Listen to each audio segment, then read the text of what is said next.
தந்தை, மகன், தூயாவின் திருப்பேரிலே ஆமென். இன்றைய சூழலை பார்க்கின்ற போது அநேகமான மக்கள் நாளார்ந்த வாழ்வை போராட்டத்தோடும் புலம்பலோடும் ஒரு புதிய தேடலோடும் கழித்துக் கொண்டு செல்கின்றார்கள்.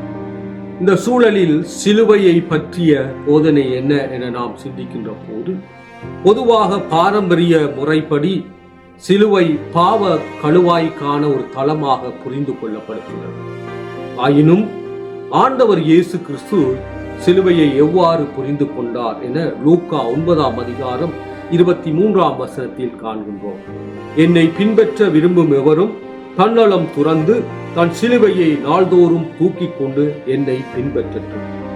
இதன் அடிப்படையில் நாம் புரிந்து கொள்வது என்னவென்றால், சிலுவை பாவ கழுவாய்க்கான தளமாக மட்டுமல்ல, கிறிஸ்தவர்களின் சமய அடையாளமாக மட்டுமல்ல, மாறாக இயேசுவை பின்பற்றுபவர்கள் அனுதினமும் தங்களுடைய பணி வாழ்விலே செய்ய வேண்டிய அர்ப்பணம், தங்களுக்கு வருகின்ற போராட்டங்கள், சவால்கள் இவற்றை தாங்கிக் கொண்டு தம்மை இழந்து ஆண்டவர் இயேசு கிறிஸ்துவுக்காக பணி செய்ய அழைக்கின்ற ஒரு தளமாக இருக்கின்றது. சுயத்தை இழத்தல், நாள்தோறும் பாடுகளை அனுபவித்தல், இறையரசின் பணிக்காக எம்மை அர்ப்பணித்தல் என்பது அதன் பொருளாகும். இந்த அடிப்படையில் நாம் சிலுவையை பற்றி சிந்திக்க அழைக்கப்படுகின்றோம். ஆண்டவர் இயேசு சிலுவையில் மொழிந்த 7 வார்த்தைகளின் சுருக்கமாக, முதலாவதாக மன்னிப்பு. கிறிஸ்தவ திருப்பணியின் அடிப்படையாக அமைந்திருப்பது மன்னிப்பு.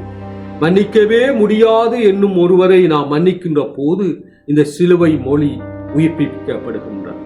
அத்தோடு மட்டுமல்லாமல், நாம் எம் அயலாரின் மீது எம்மை துன்புறுத்துவோர், எமக்கு எதிராக இருப்பவர்கள் எல்லோருக்காகவும் நாம் பணியாற்ற அழைக்கப்படுகிறோம் என்றால் அதற்கு இந்த மன்னிப்பு என்கின்ற மகா உன்னத குணம் துணை புரிகின்றது.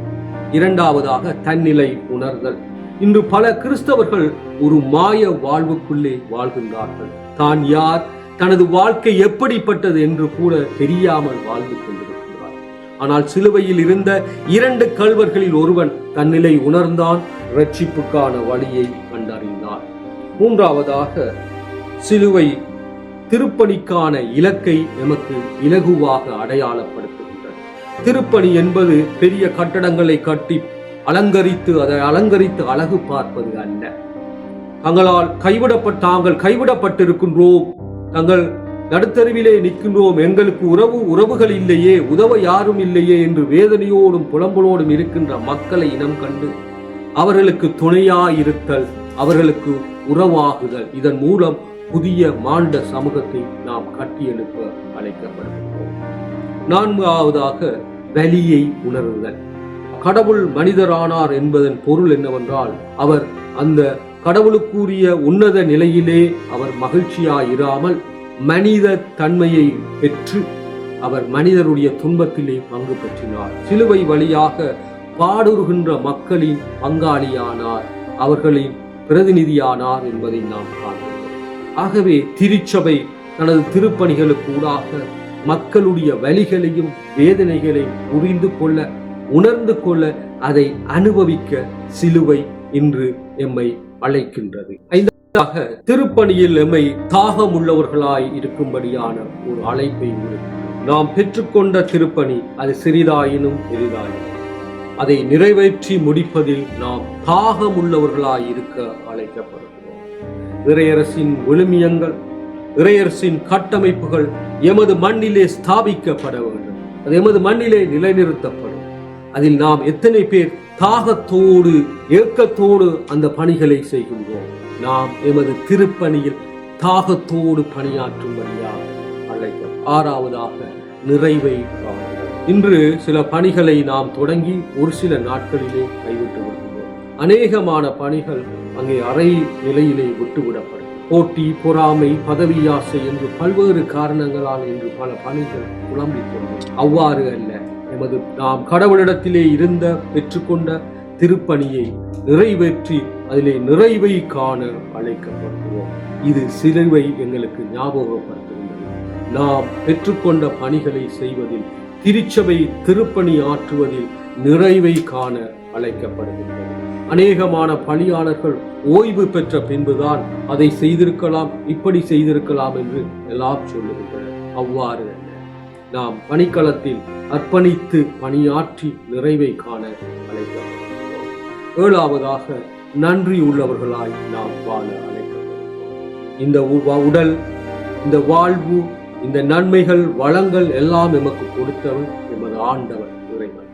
கடவுளிடத்திலே இருந்து நாம் பெற்றுக்கொண்டோம்.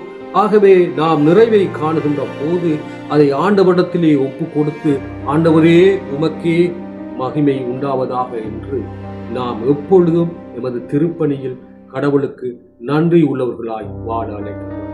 நாம் திருப்பணியில் ஒரு நிலையை, ஒரு உயர்ச்சியின் ஒரு மேல்மட்டத்தை அடைந்த பின்பு பலர் நாம் கடவுளை மறந்து விடுகின்றோம். அவ்வாறு எப்பொழுதும் நாம் ஆண்டவருக்கு நன்றி உள்ளவர்களாய் வாழ அழைக்கிறோம்.